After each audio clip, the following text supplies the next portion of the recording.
What's poppin', my freeform renegades? You are tuned into the Freeform Network. Thanks for joining us for another fun episode of Freeform Radio. I'm your host, Noel, with my co host here, Daniel. Yes, sir. What's going on? What's popping, man? Nothing much. Unfortunately, Andy is not with us today. He's feeling a little under the weather. Well, that's how it goes when Chicago changes weather, man. It's up and down, up and down. But today it's actually not too cold of a day, so we're gonna enjoy it the best we can. And wherever you listeners are, we hope you're feeling relaxed and feeling good. And we're gonna get right into it, starting off with Daniel. So Daniel, looks like you rewatched New Nightmare. Man, dude, I've been wanting to watch this for a little bit. I love the Freddy series, and that was the last one, if I'm correct, of that series. How'd you like it? Yeah. I mean, it's the last one with the OG. What the heck's his name? Freddie. Robert Uh, England. Robert Englund. Right. Yeah, I know. In the last podcast, I had mentioned that I was gonna rewatch one that you had seen. I forget what it was. The Portuguese. I was gonna Oh yeah. rewatch. Yeah, I was gonna rewatch that when you had mentioned it the last podcast. But what ended up beating it out was the first Nightmare on Elm Street. So we checked it out. Really good. I really enjoy the Nightmare on Elm Street, even though the middle ones get kind of hokey, especially like the second to the last one, like the one before the New Nightmare. And that one was really, really hokey and really like funny. They try to do too much funny on that one. Hmm. But this New Nightmare does a whole different spin on it. I mean, it sounds like you've watched it already, but yeah, the whole they're movie stars and they're trying to reboot the series or continue the series or whatever it is, whatever plot point that they were trying to get. But very interesting, very cool, different take as far as it kind of breaks the fourth wall and really cool movie. Me and Alana watched it and she enjoyed it too, which she's not a huge horror fan. So for her to enjoy it, it's got to be pretty good. What about you? Did you enjoy it back in the day, or you seen it? I'm assuming. Yeah. So I've seen it a few times throughout my life, and yeah, it was a good like return to a more horror style, less of a comedy of it. And I do like how the actors are, knowingly expressing that they were actors, and the movies were all, an act, like you said, breaking the fourth wall. And then the actors that are in it, especially that little kid, the son of the main actress, I forget what her name was, but he was in a bunch of different movies that were really popular in the 80s and 90s. He was in Right. Kindergarten Cop. He was in, um, I just saw it yesterday, Pet Cemetery. So it was cool to see, that little kid in the movie as well. And Robert Englund, man, you really can't beat Freddy Krueger. If it's not Robert Englund, it's really difficult to do. Right. Yeah. Man, was that kid creepy or not, man? Oh, for sure. Every time he had a scene and he would do the Freddy voice, I'm coming to get you. I'd be like, man, this kid is freaking me out, man. Oh man, if you haven't seen Pet Cemetery, you should watch that next because he's creepy in that one too. And props to that kid because he's a good actor. I don't know what age he was, maybe like 7 or something, 8. He was a little kid in the Pet Cemetery too. He's like 4 or 5. This kid has talent, man. Yeah, he was really good. Kind of overacting just because, or maybe it's just a plot mistake where he's kind of acting like Freddy. I think it would have just been better if he was just having nightmares and just dealing with Freddy instead of. I think they wanted to have like a subplot of he's the new Freddy or something. I don't know because that creepy Freddy voice. I don't think it really hit with the movie, or at least in my opinion.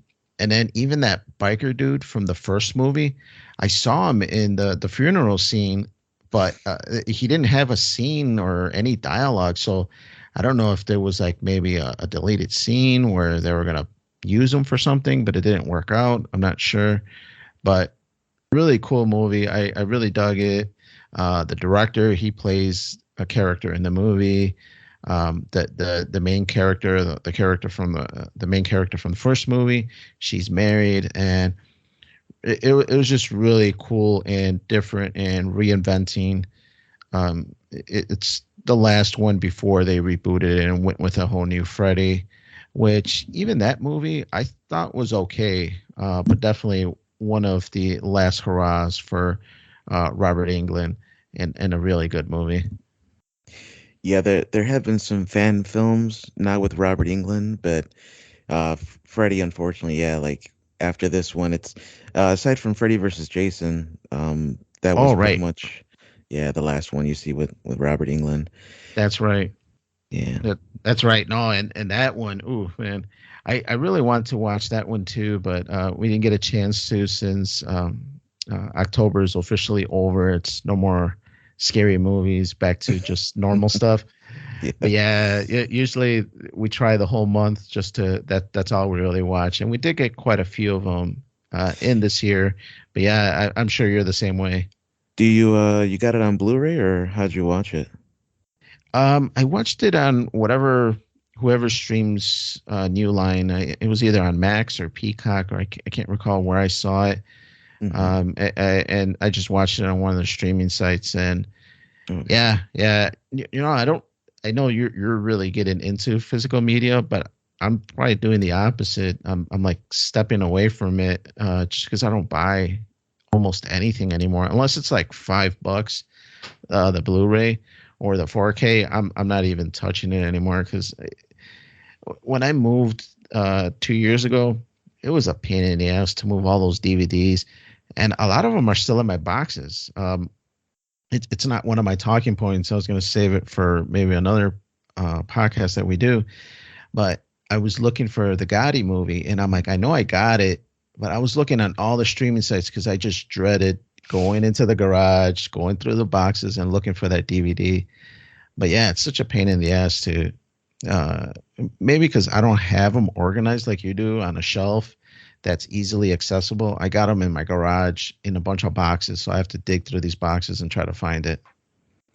I definitely hear where you're coming from on that. That's why my collection is like strictly horror, and to be honest, I'm like 95% of it completed, and I'm not really even thinking about buying anymore because you're right, dude. It just takes up way too much space, and I think I'm happy with what I got, and it's like, I'm gonna just chill here for a bit. But yeah. So Yeah, did you watch any other horror movies? yeah, yeah. The next thing I was going to kind of bring up, I watched one that you gave me, the Exorcist movie. I watched that Blu-ray that you gave me. It's my first time watching the Exorcist movie, and not because of lack of opportunity. It's just that it kind of freaks me out, man. I'm assuming you've seen it, right? Oh, of course, man. Yeah, it's a classic, dude. Came out in the 70s.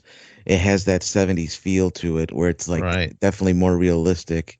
And yeah, I could see why it would make some people unsettled. But I never thought of it as like something that could really happen. I always saw it as like a movie, so it never really scared me, especially because I watched it more when I was a little bit older. Right, right. No, for sure. And to be honest, even this first watch, I think so it wouldn't spook me. I kept saying that over and over again in my head, kind of like when you go to a haunted house, and there's going to be a jump scare, somebody hiding behind the corner. It's pitch dark. You're kind of going through it. You're like almost repeating over and over in your head that this isn't real. This isn't real. This isn't real, just so that you don't spook yourself. I think I overdid it for the Exorcist movie because to me, I didn't even really find it scary almost at all. It Exactly. was Yeah. it was good overall, just because seeing just how they used to do movies back in the day. There were some slow plot things going on. Definitely movies back in the day, they used to take a lot more time to set up things. You see scenes of people driving and scenes being set up. And nowadays, kids, they got a lack of attention. So it's like pop, pop, pop over and over and over again, new scene, not a lot of dead space in between. So it's definitely something different that you got to get used to when you watch these older movies. But it was a good movie overall. Again, I had never seen it, you hear about the famous scenes of the girl throwing up and her head twisting around, and it was the first time I got to watch it. The really cool scene that I didn't know about it, but she like walks inverted and she's like going down the stairs, and I didn't hear about that, and I was just like, wow, man, how did they pull this off back in the day? No CG, everything's kind of practical effects. It looked really cool. Yeah, that was a definitely a creepy part. There's a lot of weird parts in that movie, man. And the dialogue was good too. It's you have some classically trained actors in it, so they pull it off. Max von Sydow is great. What'd you think when the priest got thrown out the window? Yeah, it was really creepy at the end. I almost expected it to keep going, like when they're walking away, and it's kind of like Lord of the Rings ending, where I'm like, there's going to be a second ending. It's not just going to end after the Exorcist, where they're like, all right, we're moving on. I'm like, there's going to be something else. The priest is going to be walking away, and something's going to happen. But no, nothing happened. But yeah, all the scenes were very well done, especially with the thought that um, there's no CG back in the day. It was just like all practical effects. Um, and I know years ago, I haven't seen it recently, but that there was a lot of tragedy with the making of the movie. And I probably should have watched it while watching the movie, or very close to it, so I could remind myself of all the tragedies. But I know there was deaths and accidents on scene and a bunch of stuff. Yeah, it was supposedly like a cursed movie or something. The production was like really difficult, but yeah. Yeah, good movie overall. We watched it, I think it was the day before Halloween or Halloween day. So it was very fitting. But yeah, man, good movie. Glad I watched it. But like I mentioned, it used to freak me out when I was a kid, and it's something that I try to avoid for sure. But yeah, another movie that I watched. This is another one of Junior's favorite, and he had watched it with one of his buddies the day it released. I think it released on a Friday, and he just wouldn't. He just had a lot to say about it. So at the end, he convinced us on Saturday to watch it with him, rewatch it for him, and the first time for me and Alana. And that's Five Nights at Freddy's. We watched the new movie that just came out on Peacock because they were streaming it the same day that it released in the movie theaters. And I gotta say, man, it was pretty good. When Junior was younger, he was like a fanatic. He really loved the jump scares, and it's really weird because other scary stuff he really doesn't like going to haunted houses and stuff like that. He really doesn't dig it. He gets scared and he doesn't want to be there and be scared with those jump scares. But when it comes into a video game, or like watching YouTube videos where something's gonna, tells you focus here, look at this, and then something jumps out and scares you. He used to love those things when he was younger, just to scare himself. So the Five Nights at Freddy's, that's exactly what those games are. It's just a bunch of jump scares. You got to do these tasks to make sure that the jump scares don't pop up onto your screen. But if you don't do those tasks in a timely manner, boom, the jump scare comes out, and you die, and it's basically game over, and you have to start all over. But yeah, the movie was pretty well done. I mean, it's nothing classical. It's nothing like a New Nightmare kind of thing. But it's definitely true to form to the video game, and really pays it well. Um, I can't recall. I don't remember asking Alana what she cared if she cared for it, but I know that Junior and his friend, they both really dug it and really enjoyed it. Have you watched it, or you even have intents of watching it? It's not really high on my list of movies to see. I do recall the game, and I do recall Junior bringing it up many, many times, um, and that he would watch like other people play it as well as him play himself. It was like one of those live streams that he would watch, and he would talk a lot about it. So I do know roughly about what's going on, but it just didn't really catch my attention to watch the movie of it. Maybe at some point though. Yeah, I know a bunch of my nephews were into it. It was like the craze that was around, and I don't think it's as popular as it has been in the past. But I was just reading like a day or so ago that it was the most viewed Peacock movie, since I guess they don't do too many direct releases kind of thing. So I don't know if it's just because they don't do too many, but it was one of their most downloaded or viewed uh, simultaneous cast whatever movies.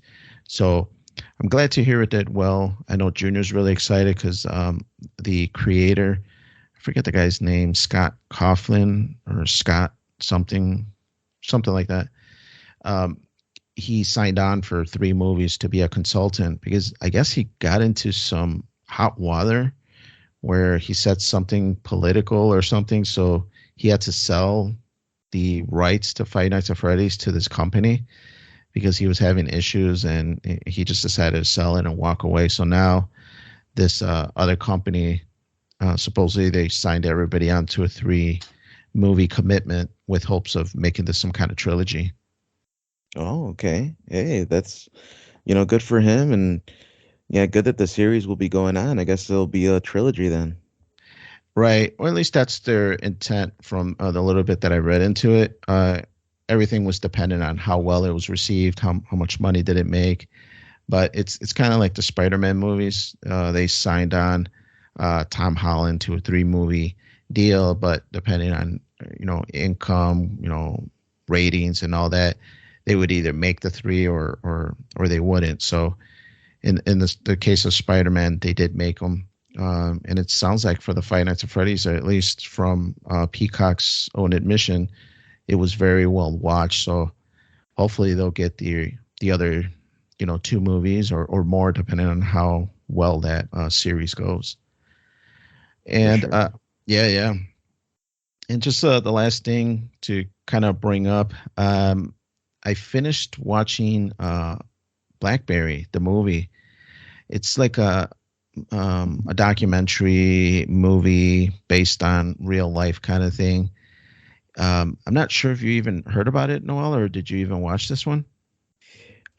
BlackBerry, no, that doesn't sound familiar. Well, what is it about? I mean, it's about the mobile phone, the BlackBerry mobile phone, and Oh, the okay. so Okay. kind of like I know those are really hip now. Like the Tetris one came out, where the whole making of Tetris and how they came about, and there was a few other ones that have become really popular.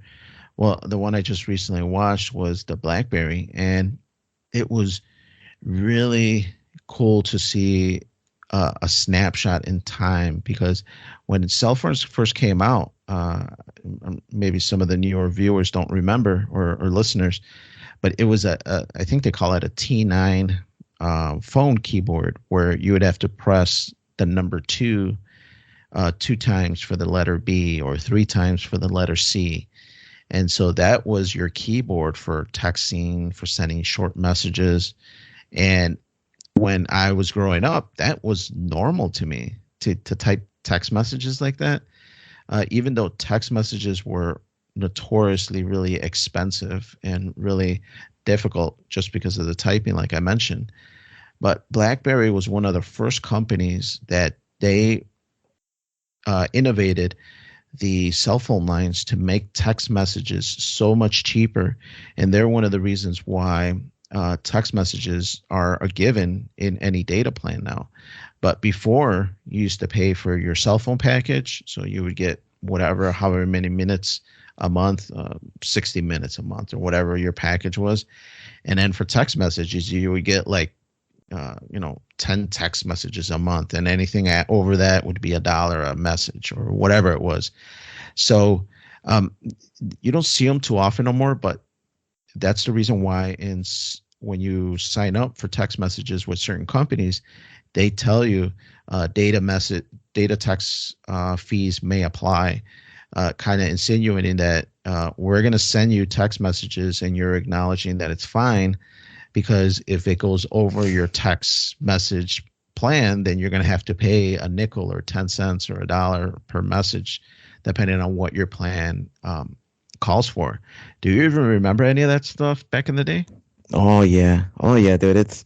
It was right around the time that I was growing up, so I recall all the original phones. And then my very first one that I had through a carrier like Sprint, because they had the prepaid stuff in the beginning too. And but when I got on Sprint, I had the Katana, I had that T9 keyboard. I had to pay extra, like I don't know, 60, 70 cents per text or whatever it was. And I had a limited amount of minutes per month. And I think you get free calls like after 9 p.m. if they're a Sprint user or some shit like that. Right. Yeah, back in the day, man, it was a whole different game, man. Yeah, for sure. I mean, beside me going over the history of text messages, that's really what was neat about the BlackBerry movie is because they go into that. They discuss the hurdles of it, and it just jogged my memory. And I'm like, yes, man, I remember all that stuff. And so, anyways, the movie goes into the design of one of the first Blackberries that had an embedded keyboard in your phone. And I remember I was like totally in awe when I first saw that on a cell phone. I'm like, man, so you don't have to press the number two three times for the letter C. You could just press the letter C on a keyboard. And it totally like blew me away that when I got my first BlackBerry, it was just like, this is game changer. This is really the future. To have a small keyboard in the palm of your hand. And it was just cool watching the movie.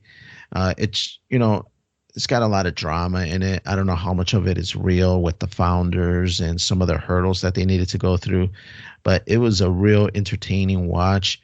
And then it towards the end of the movie, it shows the inception of the iPhone and how that affected BlackBerry as well. And that was very neat to see because I remember that exact moment, me having my BlackBerry. It was probably my second one ever. And then when iPhone came out, I was thinking the same way that they described in the movie. It's like, oh man, that's stupid. What are you talking about? You're not going to have a keyboard. You're just going to touch it on your screen. That is dumb. And I was thinking that same exact thing, man, when the iPhone came out. And then now every phone is like that. Everything is a screen and you just touch it to get the haptic feedback of the keyboard and whatnot. So it's just really a cool time capsule of the time when, iPhone and BlackBerry were going at it. For sure, man. BlackBerry did a lot of innovations that iPhone, utilized and then took it to the next level. And yeah, I might have to watch that movie. Yeah, really cool, man. I had it on my watch list next to Tetris. I still got to watch the Tetris movie because I heard that one's pretty good too. But yeah, this BlackBerry one, very good. Really sad movie at the end, if it's true, as far as how they show it. But really sad with the owners and how BlackBerry went through its rise and then its eventual decline. The company's still around, but they're totally a different company now, and they're not the main players in cell phones anymore. So really cool movie, man. It just gave me a flashback of when I was a teenager, getting into cell phones, really getting into text messages. Because when I grew up, man, it wasn't so much about text messages because we had pagers and we had data plans that only let you text like, a dozen times. Otherwise, you'd have to pay a nickel every time or a quarter or whatever it was. So you would almost limit how you would make phone calls in your communications. And a lot of that messaging was one on one with the person. And you would kind of just say, like, hey, we need to talk. So that you would call the person and converse, or hey, we need to meet up. And then so you can get together and have the conversation that nowadays we just do it all through text or some kind of message. Yeah, there's pros and cons to the convenience of text because, like you said, most people replace talking with just texting, and there's a lot that is missed and misinterpreted with the text versus with the phone call. Really? So the tone, and the way things are said, and I bet that's part of the advancement of technology is like things like that will happen. No, for sure, I agree with you. I think in a lot of cases you can't convey emotions very well because the text doesn't really give you the tone like you're saying. Is the person kind of screaming this? Is the person kind of saying this lovely in a loving manner? So it is very different and difficult. But yeah, probably a good article for the future is just seeing the differences socially that text messages have brought upon where a lot of people don't communicate in person anymore. Everything's through text, which I agree. It is easier. And for me, I don't really like talking too much with people. So I totally dig text messages. But I agree with you, man. It's going to be curious to see what the future holds for us uh, through people that just text message and don't really call and talk to anybody anymore. I do miss talking more though. I feel like yeah, like I get where you're coming from. I'm actually similar, but I'd say I'm similar in the regard that like I don't like talking too much to people that aren't that important in my life, right? If it's Right. like just a stranger or like just a quick communication with like a coworker or a lower tier friend, I guess, whatever, it's just a text. But if it's family and stuff like that, people that mean something to me, there's times where I want that conversation and I'll make the call instead of continuing a text for like 10 more texts. No, for sure, for sure. But Noel, I think that's enough of me. Let's jump onto you, man. I see you're still tracking along here with your gaming.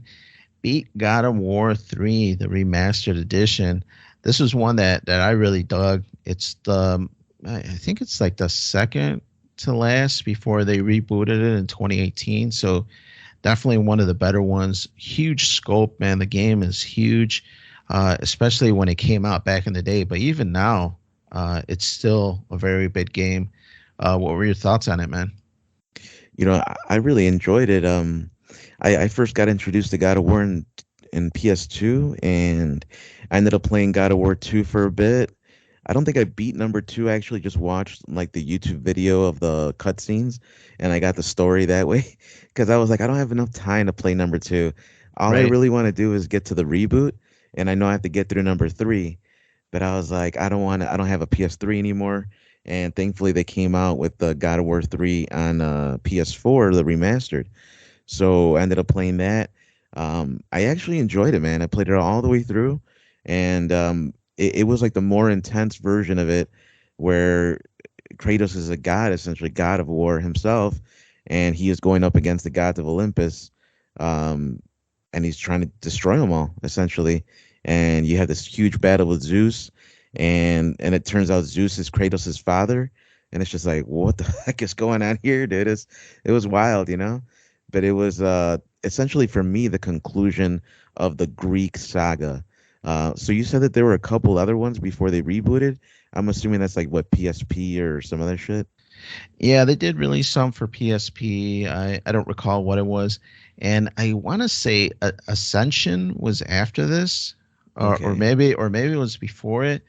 But they did try to go into like a multiplayer space, or at least it still had the single player story, but then it had like this multiplayer kind of portion to it. But I think after that, they were like, yeah, I think we're done with the Greek mythology. And that's when the 2018 started. So, yeah, at least that's the way I kind of recall it. But yeah, man, that God of War 3, man, it's got some huge set pieces. Is that the one where he gets I forget the name of the character. I think it's like Helos, and he like rips his face off. Um. Yes. Yes. Yes. That's the one. Yeah, where he grabs Yeah. his head and then he just starts ripping it, and it's like really slow and drawn out, and you gotta like mash the X button or whatever, and he just keeps like grabbing his head and wrenching it, and then finally his head just like flings off. I'm just like, holy shit, this is crazy.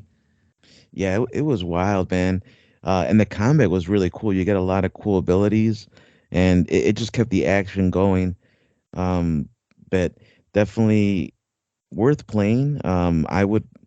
I would say I'm really looking forward to the new reboot of the series, but it was good to see this one cap off that whole Greek mythology because the first one was good. The second one I thought was kind of a rehash of the first, and it felt kind of stale, and it was still PS2 graphics. But the third one had, well, it was PS3, so it had updated graphics, just a little Right. bit more of a refinement of the combat system, and I was able to do like just so many different moves and powers. Um, do you how long ago did you play it? The remaster, I gotta say, it was probably like a good 4 years ago or so. It's not too long ago, just because I've beat it like three times already in total. It's a really cool game, and like you said, it like really capped off the Greek mythology timeline. So I think you're gonna really enjoy this next phase in the reboot of 2018 with the Norse mythology. I still have to play the newest one that came out, the Ragnarok, and I think they even announced that there might be some DLC for the Ragnarok um, version that just came out.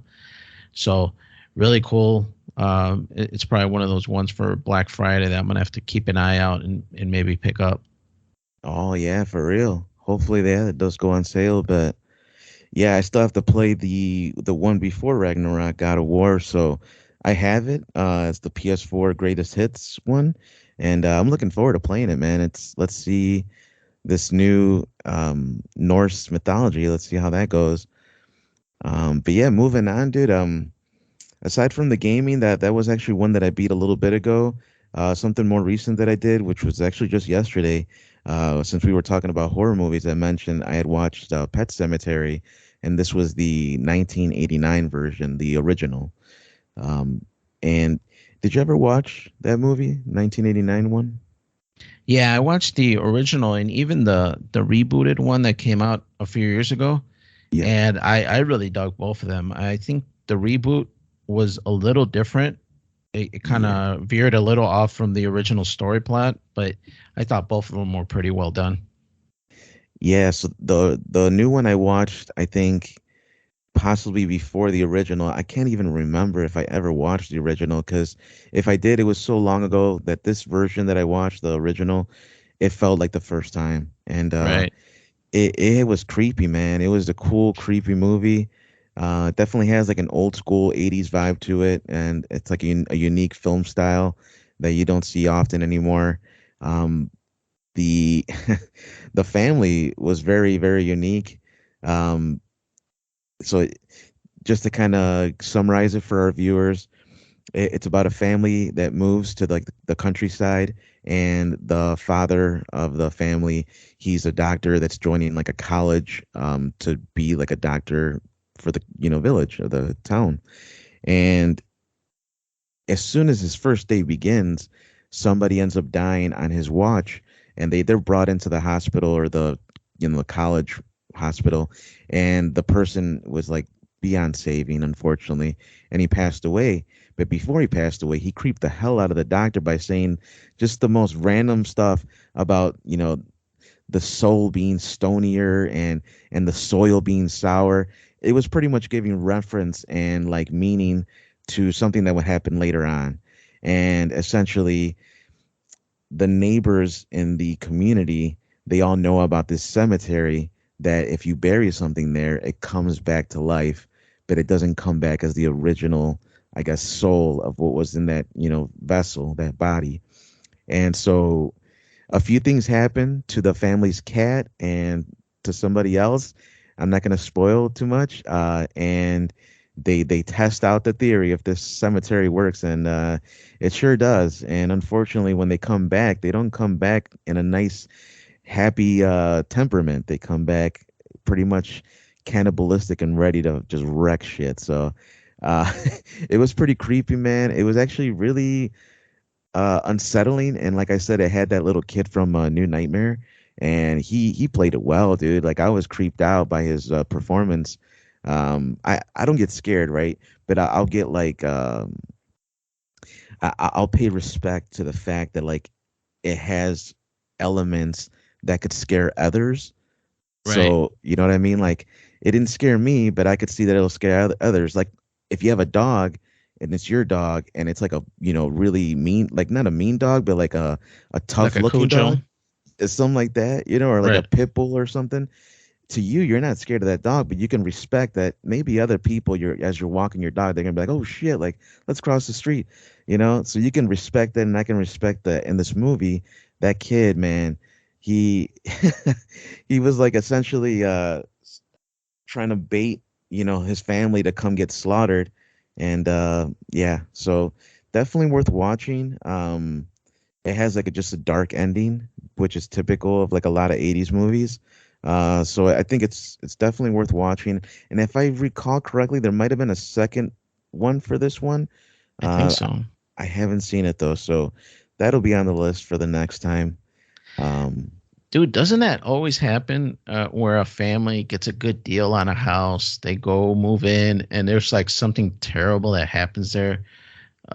It's like always like one of those plot points for some of these horror movies where, oh my God, how is this house so cheap? And then they move in and Conjuring style, the house is haunted, or what's that animal horror where the house is also haunted and it's like some crazy shit's popping off. that's because they can't sell them, bro. That's they're willing to give Right. it away, whoever would take it. But you know what show does that really well? Surprisingly, Friday the 13th. It's Hmm. I don't know. Did you ever watch that show? The TV show Friday the 13th? Yeah. No, I never watched it because I heard it had nothing to do with Jason, and it was just like, kind of like a Tales of the Crypt thing.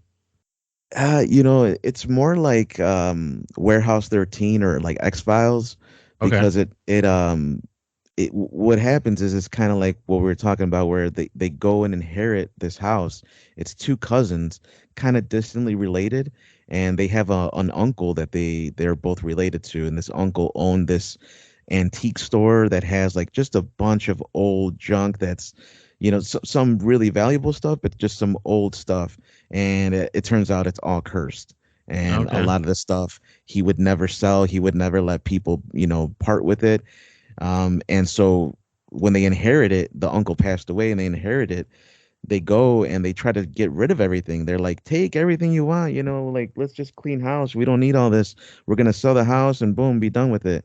But then they find out that stuff that they were giving away is actually cursed, and some people ended up getting killed and stuff Wow. happened to them. So they're on a mission to like find everything they gave away and sold. So it's like an X-Files where they're bringing back all these cursed objects, and they're trying to save people's lives. So it's interesting. I would give it a chance. Maybe watch a couple episodes, see if you like it. Yeah, it sounds kind of interesting. I wonder why they attached it to not Five Nights at Freddy's. Friday the 13th then. Probably just like bad luck type stuff. I'm not really sure, to be honest, but Uh, or maybe they just try to bait and switch. They're like, man, what do we call this? We need people to watch it. It's like, oh, Friday the 13th is popular. All right, yeah, call it that. yeah, it could be. You never know. It'd be good to check out what was the reasoning behind it. Maybe it started off as a Friday the 13th kind of TV show, but then it didn't get picked up until they changed the plot to being an antique store. Yeah, yeah, I'd have to look into it. I can't recall why they did that, but well, in any case, yeah, that's pretty much what I watched yesterday. And oh, another one really quick, Texas Chainsaw Massacre: The Next Generation. It's the Nice. the fourth one in the series. Um, I don't know. Have you ever seen this one? I can't recall. I actually didn't put it in my talking points, but I did watch a Texas Chainsaw Massacre movie, but it was more like new gen where these like these chefs they end up buying like half the town, Oh and yeah, then they become like investors to try to sell the rest of the town really cheap, and they start having a party. Is yep. that this one or is this a different one? No, I know what you're talking about. That one's recently released. I think they came out like last year, maybe, or 2 years ago. Okay. That was good too. I actually enjoyed that one. But this is an older movie. I think this is like 94 or Oh, something like okay. that. All right. It has a younger Matthew McConaughey and a younger Renee Zellweger. Does he go all right, all right, like that? No, he is funny though, man. Oh, He okay. He's hilarious in like a maniacal way. Like it's kind of a horror comedy, I would say. Um, and it does have some elements to it that conspiracy theorists might like. So any conspiracy theorists out there should probably watch this one. It's got kind of like some deep government stuff in it. It doesn't outright say it, but well, actually, it kind of does. It says like how the government will hire um, on like some black project people to do bad shit, like to just cause havoc, and like they Like pay them to Antifa do or that. something, or That's probably like the more modern version of it. This is like in okay, the backwoods country. So the Texas Chainsaw Family is like it's kind of like saying like they're funded by the government in the some sense. CIA, like go in there do a black ops and Because he pretty much said he's like, how do you think you're here? How do you think we're doing all this? How do you think you're getting slaughtered and all your friends are dead? It's like you think they're just gonna let us do it? It's like of course, because the government's paying us to do it, and they already know. Big Brother knows all this stuff, and they're cool with it. And I was just it was a lot of like secret society type stuff. wow. Like it's interesting, man. But did you read it right? Was he being serious, or was it just the ranting of a crazy man? Because I just saw a YouTube video like a day or so ago where this lady was getting arrested for um, stealing stuff at the store, and she just kept ranting. The president said it was fine, and he told me that it was cool to steal all this stuff. And so I'm just like, obviously she's like out of her rocker. So was it was it that this guy was just crazy? I don't think so. At least in the aspect of the movie, right? Like this is a movie, it's fake, but like in the aspect of the movie and what he's saying, he's honest. He's like being honest, and he Okay, tells the girl, he's like, I haven't told you a lie. Like he's like, I'm gonna tell you what I'm gonna do to you, and I'm gonna do it to you. And he's like, I haven't told you any lies, and it's not just him. Like they all kind of agree that this is like something that the government is aware of and they're cool with, and they're not like the only ones that do this.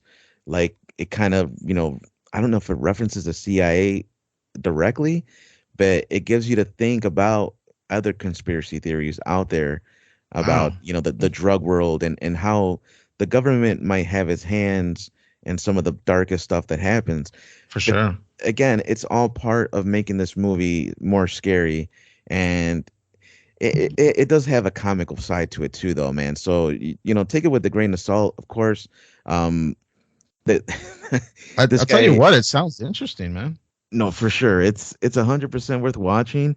I was pleasantly surprised enough so that I actually bought it. I got a Blu-ray of it. Initially, I watched it streaming, but I'm like, man, this is good enough that like let me buy the Blu-ray on this, and yeah, it has funny moments too, though. So I definitely worth watching. Yeah, even with the one that I mentioned that I just watched, I even told Alana, I'm like, how did this guy live in this house for this whole time? Like, when that first group of people were all killed, you would think the cops would have found this guy and hunted him and killed him. Is this like, how did he just live here for like 30 years or what, however much time has moved? So maybe like you're insinuating that it's something by the government, and they're like, well, they're gonna let this guy just stay there in Texas and just massacre people as they come across. Well, yeah, and in that new one, the police that they even knew about that, like they even knew about them and their history. And since you're bringing up the newer one, do you recall the scene where they try to get the lady out of the house, or they try to evict them, and then that the lady like has like a seizure or stroke or something, and then they end up trying to get her to the hospital, but she dies, and Leatherface goes apeshit. Yeah, yeah, that's the one I watched. That's the one. Right. Yeah, yeah. So it was just a totally. It was a really different weird. But to me, what kind of weirded me off is that you can tell it was newer, more modern, just because there was a lot of like Gen X people in there, and Hmm. it just had like I was making fun of it with Alana because the survivor from the first movie ends up showing back up. I don't know if it's the actual actress from the first movie or it's just somebody portraying her, but she comes back with a bunch of shotguns and starts popping things off, and it's just like, oh, here we go. We need the woman actor to come back all badass, kind of like Halloween Ends, and just come and kill off the main bad guy forever. Yeah, no, it definitely had, a flavor of that new style of movie. And Right, it's not everyone's cup of tea. There's gonna be good and bad in like most movies nowadays, and it's like you just got to take it. It is what it is. for sure. Um, and yeah, I mean, I'm pretty sure that that's how probably every generation was. Like people that grew up in the '60s are watching these '80s slashers. Like, what is this trash? People that grew up in the '80s watching the 2000s. Like, what is this garbage? So it's how it is, I think. I think so. I think it goes through a theme, and you see a lot of movies like that. Look at all those John Wayne badass guy just taking over the world. Action movie stars like Arnold Schwarzenegger and Sylvester Stallone just kicking ass. So it goes through ebb and flows with different themes in the modern movies that come out at that time for sure. Oh, exactly, dude. That's actually a really good point because like you really couldn't redo those movies anymore. Like you don't see a lot of the old Schwarzenegger movies being made nowadays. The closest thing we get is what like John Wick, which is good by Right. the way. It's just it's not you can't do like the old Cobra or the old like Red Heat or Commando, like where you're just guns blazing, just like there's no rhyme or reason, there's no like realism to it. It's just yeah, you're just gonna shoot everybody and not get shot once. Versus John Wick, who it's a little more realistic, I suppose. They try to make it seem like he's more human. He's still Right. a tough guy, but he still can take a beating too. So No, for sure. It's totally a different kind of theme nowadays in the newer modern movies, and you could kind of call it as far as when the movie was made based on just some of the cinematography and some of the themes in the subject matter. yeah, but I mean that's how it goes in the film industry, man. You got to just keep evolving, really. I don't think any decade is the same as the one before it. So it is what it is, and this decade just got kicked off, 2020s. So let's see where it goes, and hopefully we get some more good movies. I heard specifically John Wick. There's going to be another movie, the Chapter 5. So interesting to see how that'll turn out. Yeah, I still haven't seen the last one. I saw the first two or three, and those are very well done. So yeah, I should really make it a point to watch the last one that just came out. Oh yeah, if you haven't seen it, definitely try it out, man. But anyway, I think that wraps things up for our week and what we've been up to. So it's a good time to get into our article of the week.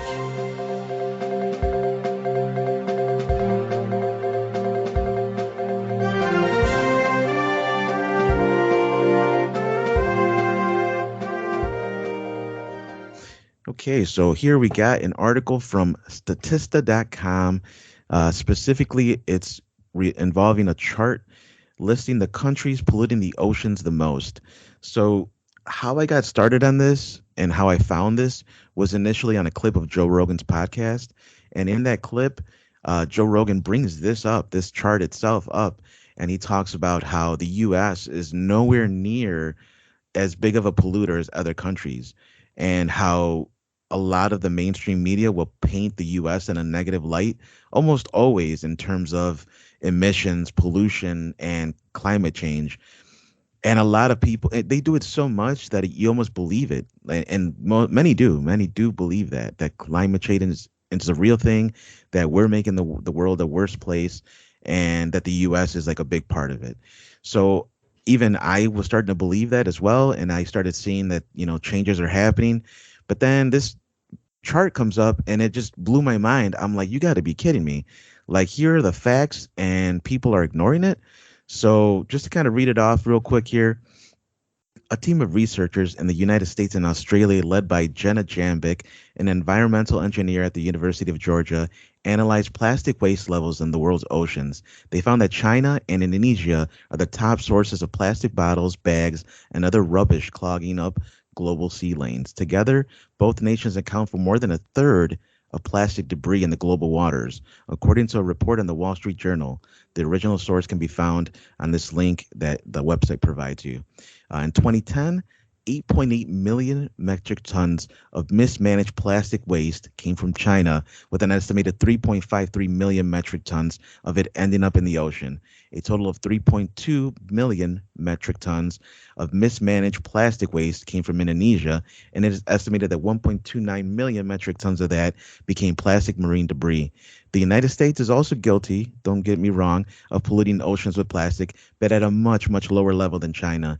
Annually, 0.11 million metric tons of waterborne plastic garbage comes from the United States. So they do release a chart that kind of gives you like an outline of the top countries that are polluters. And it says here the countries polluting the oceans the most, annual metric tons of mismanaged plastic waste, and total amount ending up in global waters.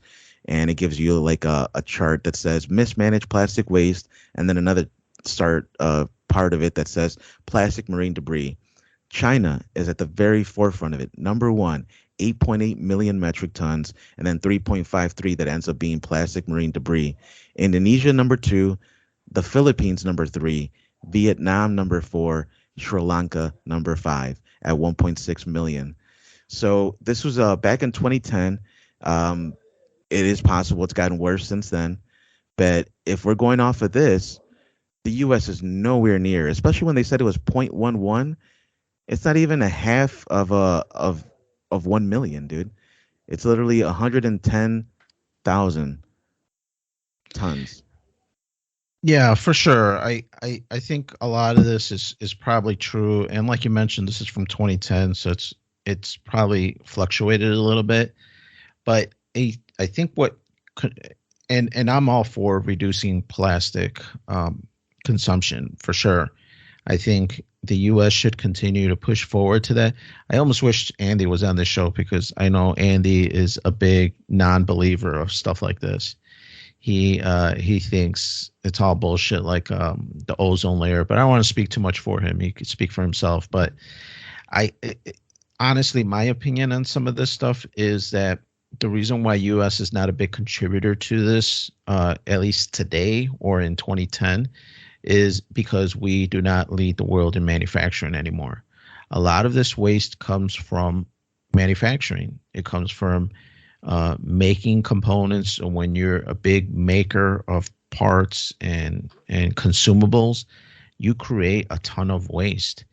Um, just look at there was a good documentary. It was a few years ago that I watched it, but about how off of the West Coast, off of Seattle, there's like this huge, like patch of garbage that just floats there because of the way the current is. It just goes in circles. This big, all the currents pull the garbage into this area. And I actually Googled it before the podcast. And right now, as of 2023, there are 1.8 trillion plastic pieces in this floating garbage pile off of the west coast of Seattle. And it accounts for 80 metric tons. And that's off of the coast of the United States. Now, did the United States contribute all of that? Maybe not. Maybe some of it came over through currents from China. But I do know that when U.S. was leading the manufacturing boom back in the 80s or even before that, they contributed a ton more of waste that made these numbers maybe comparable, where the United States would be closer to the top. But I think as the United States has moved away from stuff like that and shipped a lot of manufacturing overseas, and China, Indonesia, India is now becoming a huge manufacturing place option for the U.S. Those are going to be the countries with the most waste. So I kind of agree we should all just move to lessen this, because it's just going to become a bigger and bigger issue as time goes on. But whoever leads the world in manufacture is going to probably be the lead contributor to waste like this, I would think. No, you make some great points. Definitely, that makes a lot of sense. China being one of the biggest manufacturing countries in the whole entire world. So definitely makes a lot of sense that that's where it would come from. That being the case, where I was getting like just kind of annoyed by is that the US is still taking a lot of heat for pollution when Right. obviously, like you said, we're not a manufacturing, we're not a booming economy with manufacturing anymore, unfortunately. So we're obviously not polluting as much either. But yet they still want to regulate so many different things, switches over to only electric. And they're making a lot of like bold claims where it doesn't seem like real. It doesn't seem like it's truly essentially what I'm trying to say is that even if we did change everything that all these people want us to change, all the things that the politicians and the government want us to change, it still wouldn't even put a single dent in the pollution because these Asian countries are still going to be manufacturing and are still going to be polluting the oceans. So ultimately, what I was bringing this up for is to kind of just show that it's really not us, the US, that needs to make these big changes. It's these Asian countries that are manufacturing the most that needs to start making some positive changes toward helping the environment. For sure, for sure. And I've also just recently, like within the last year, read a few articles where because the U.S. has gotten back into this, because during the Trump administration, he had walked away from a lot of this stuff, from the Paris Accord to Hmm. reduce our footprint and whatnot. Well, now that Biden's gone back and kind of maybe even doubled down on it, that a lot of countries are pissed off because they're like, yeah, the U.S. is touting to lower pollutants and carbon footprint and all that stuff. And they're bringing up the point of, well, the U.S. didn't give a shit when you guys were leading manufacturing and your economy boomed and your dollar became strong because you were a lead manufacturing country. And now that other countries are leading manufacturer, now you're going to tell us, well, you could lead manufacturing, but do it responsibly and increase your costs so that you can dispose of plastics correctly and so you could dispose of garbage correctly. And they're like, well, it's not fair that now you're imposing all these rules and now we can't boom our economy and make our currency strong because we have all these regulations now. So I've seen stuff like that, Hmm. which I don't know if what the real answer is for this and what the solution, but I do agree that in order to save the world and make it more livable for a long time to come, we definitely have to make concessions to not continue with the waste. Do the little bit that we can to improve it day by day. I agree. I think everybody could do a little better about, the pollution problem. Um, and I do hear that point you're making is valid. A lot of these countries are getting a chance to make more money by becoming more of a player in the manufacturing industry. But that being the case, it's like if we know this is a problem, then we need to be a part of the solution. And thankfully, I think there is a solution on the horizon. If I recall correctly, I think I might have shared an article, maybe like many episodes back, like 10 or so episodes back, about a bacteria or fungi Yeah, that is plastic eater, right? exactly, yeah.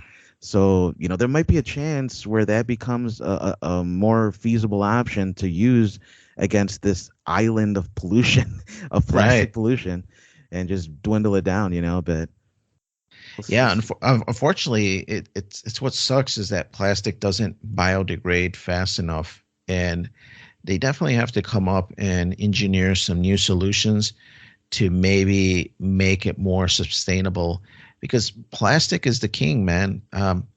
I just recently I used to keep a water bottle in my car all the time. I used to just have a bottle of water because I'll get thirsty while I'm driving, and I don't want to stop by 7-Eleven or stop into Walmart and get something to drink every time. So I would just keep a bottle of water and I would just refill it. And Andy, like a couple of months ago, is just like, dude, do you know that's bad? Because as the sun hits it, it's melting the plastic into your water and you're drinking it all the time. And I was just like, you're full of shit. And I started Googling some, and he's right. It's like the plastic starts degrading into your water. Even if it's like that BPA free or whatever, it's still residues of plastic are in there. And it got me. I started going down like a rabbit hole where something to the fact of every rainstorm has a percentage of plastic that rains down on us.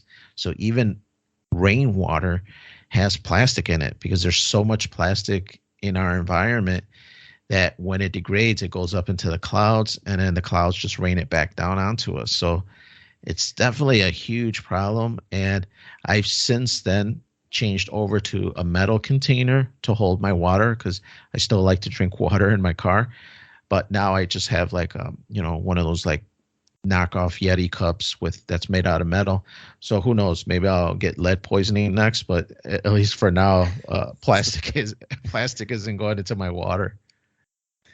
No, for sure, man. It's tough, man. There's so many things being found about everything that it's hard to live like a really just purely clean life because there's Right. so many contaminants out there. But we just got to be mindful, do the best we can. I agree. I recycle. I do the most that I can. Is it making a dent and changing the world? Probably not, but I'm doing my little part, and I think if everybody does it, it will make a slight difference. So hopefully everybody gets on board and does what they can.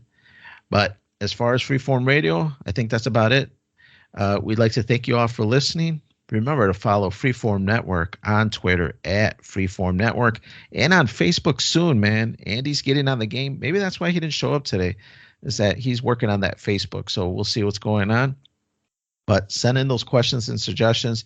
Send in those suggestions to Andy. He wants to see them about how Facebook needs to come back up. I know it's for us older people and young guys don't really use Facebook no more, but send in that email asking Andy, get that Facebook running. Visit us on our webpage, freeformnetwork.podbean.com. There you're going to see all of our episodes that we have in the queue there. You could see links to all the major players, Stitcher, iTunes, Podbean themselves, and many others. Subscribe and hit that like button. It really helps us out and helps algorithmic. I'm not even going to say the word, but it does help us. It helps us and gets us back up into the charts so that more people can find us. But for Freeform Radio, we got Noel. Thank you, everybody, for listening. We really appreciate it. For sure. And this is Daniel. We'd like to thank you all for listening. Hopefully you enjoy yourselves and send in some suggestions for future topics. We're always looking for good things to talk about, but take it easy out there.